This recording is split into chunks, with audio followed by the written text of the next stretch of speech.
All right, peace and much love. Fix my hair. This is Minister Zinaru. I just pulled over because I've had some things on my mind I've been wanting to share with the community. I've been thinking a lot about forgiveness lately and the divine performance. For those of you who study and read the Gospel of Hip Hop, one of our divine performances is forgiveness. And, I've noticed a spiritual trend lately, or at least what I would call in modern spiritual thought, a trend to shift the focus of forgiveness, of us always forgiving the other person, making ourselves so holy that we never do anything wrong, and that it's always the other person who needs to forgive, that we need to forgive. And although that is very true, all of us have been wronged by somebody. There's nothing unique about that. It's part of our experience here on earth, is to be wronged by other people so we can learn the power of forgiveness. But in that, I've noticed that that's only half of it. The other part of forgiveness is that we do wrong and we hurt other people. That's another part of growing up and growing in wisdom. And to a certain degrees of that, there's people who are physically abusive. There's people who are emotionally abusive. And sometimes we're just in a bad mood and can act like a jerk to somebody. And looking back, not mean to have done that. We were out of our character. We were out of who we see ourselves as, and we need to ask for forgiveness. So a lot of times, what I've noticed is that in modern spiritual thought, in modern spiritual teachings, it's very hip and it's very cool to always talk about how cleansing forgiving others can be. And, that's the truth. Forgiving somebody else is very cleansing. When people have wronged me in my past, and even if they haven't asked for forgiveness, a way to free myself from that wrongdoing, a way to free ourselves from the wrongs that have been done to us, is to forgive that person. And how often, though, do we take the time and really reflect on how our actions have affected somebody else? Is it what we said maybe hurt somebody else? Why isn't that person contacting me anymore? Did I say something? Why is that person upset with me? Was it an action that I did? Did I do something that may have hurt that other person?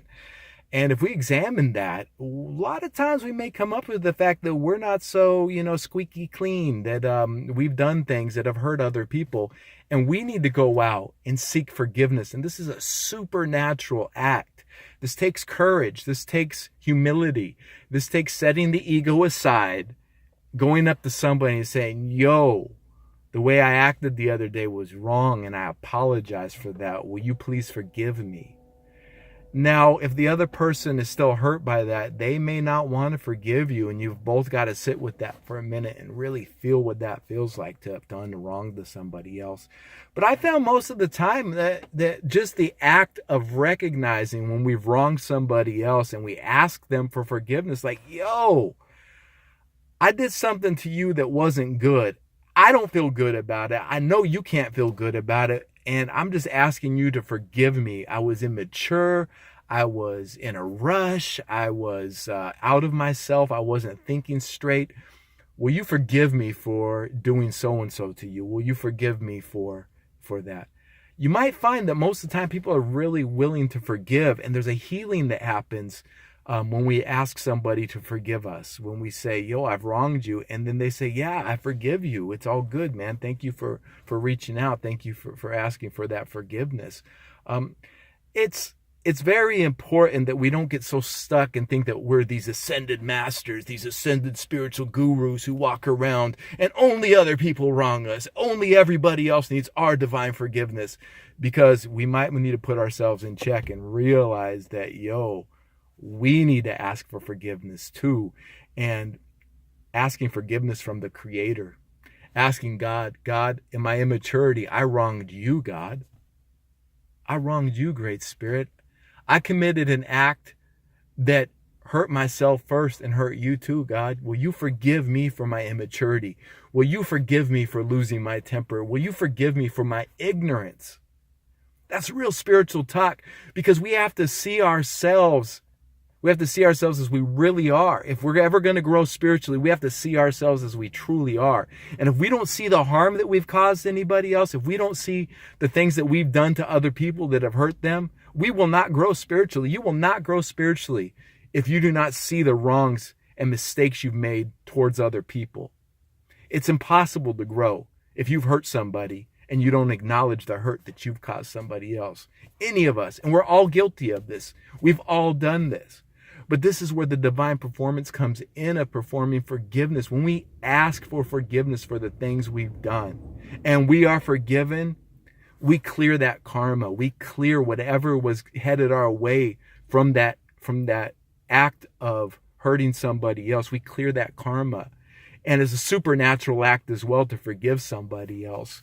And another technique that I've learned is if somebody has wronged you and you're having a hard time forgiving that person, looking inside yourself and embracing that, like, yo, I'm having a hard time forgiving this person, God. I'm having a hard time forgiving this person, but I'm willing to reach that place. I'm willing to forgive. I don't know how to yet. I don't know how to forgive this person yet, but I'm willing to. That will set us on the path of forgiveness. By being willing to forgive somebody, supernatural aid comes to our rescue, and we're shown how to forgive that person. It's the ultimate way to feel and move. We escape karma by forgiveness. Somebody could have hurt you in their immaturity. Maybe they were abused as a kid. Maybe they just got fired from their job, or they just got a $500 speeding ticket or something. And that person hurts us and says something that's really damaging to us. And maybe they weren't in their right person either. Maybe they weren't in their right character either. By us forgiving that person who's wronged us, we help their karma, but we especially help our karma. And sometimes people aren't sorry for the things that they've done to us either. If somebody's hurt you, maybe they're not sorry for it. And don't let your anger for that wrongdoing cause you to have a heavy heart and a stone cold heart that's not willing to forgive that person. You can't just wait for the person to say, I'm sorry to you, and then say, okay, you're forgiven. Because by holding on to that pain, by holding on to that suffering, we become that pain and suffering. And nobody wants that. If you really think about it, by holding a grudge against somebody, who does that hurt? Does it hurt the other person? Yeah, maybe a little, maybe a lot. But it really hurts ourselves when we hold on to that grudge, when we hold on to that resentment towards somebody. And by saying, you know what, God, I'm willing to forgive that person, and then reaching a place where we actually say, wow, I found the freedom. I can forgive that person freely. The relationship may never go back to normal. It may never heal itself, but your relationship with yourself can heal by being willing to forgive somebody and then forgiving that person. So the three things that I brought up today that I just reiterate is it's very important not to get stuck into the patterns of modern spiritual thought, or so-called spiritual thought, where it's always everybody else who's wronging us. It's always everybody else who needs forgiveness. No, we wrong other people. Our actions have a direct effect on everyone around us. We're all connected in that way.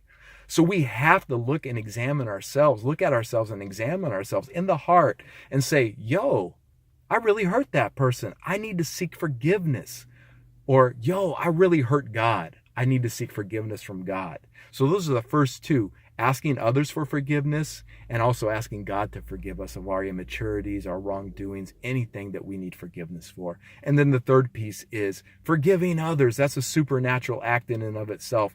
It takes us out of, as I said before, it takes us out of the karma coming our way or coming their way. And it puts us in the space of, being in the space of forgiveness puts us in divine alignment. And by being in divine alignment, miracles can happen. The relationship may heal. A physical ailment may heal. If you're resenting somebody right now because of a wrongdoing they've done to you, so like your father was abusive to you, if you still resent him for that as a 40-year-old man or a 30-year-old woman or whatever your age is, if you still resent that person who abused you and you're still feeling pain, I'm not saying that what they did was right. Forgiveness doesn't make the wrong right. But what forgiveness does is it frees us from that karma. It frees us from that pain and suffering. So if the father figure in your life abused you and never asked for forgiveness, they may be deceased or they may still be here. It's still a good thing, and it feels right to forgive that person in your heart and say, I'm not saying what they did was right, God, but what I'm willing to do and what I'm able to do now is forgive that person, because I don't know how they got to where they are. I don't know why they hurt me. I don't know why they were in that space in the first. Maybe they were abused. You know, many fathers who are abusive to their sons were abused as children as well. And we need to stop this cycle of abuse through forgiveness. And by forgiving that person, You're not saying what they did is okay, but what you're saying is, I need to feel good. I need to heal inside of myself. So, as always, if you got a copy of the Gospel of Hip Hop, crack it open, read the divine performance of Performed Forgiveness. You'll get a lot more insight into this than what I'm saying here. But I just want to warn people against these new agey religions. And I say that across the board. I see it in Christianity. I see it in new agey Islam. I see it in new agey whatever, new agey new ageism. That this trend of it's always talking about the power of forgiving others, which is very important and very real. But what's even more real and what's just as important, if not more important, is for us to see when we've harmed others and ask for forgiveness and seek forgiveness. So there it is. I just wanted to share that with everybody. Peace and much love. I'll see you on the flip side. There it is. Minister Zen Aru. 1.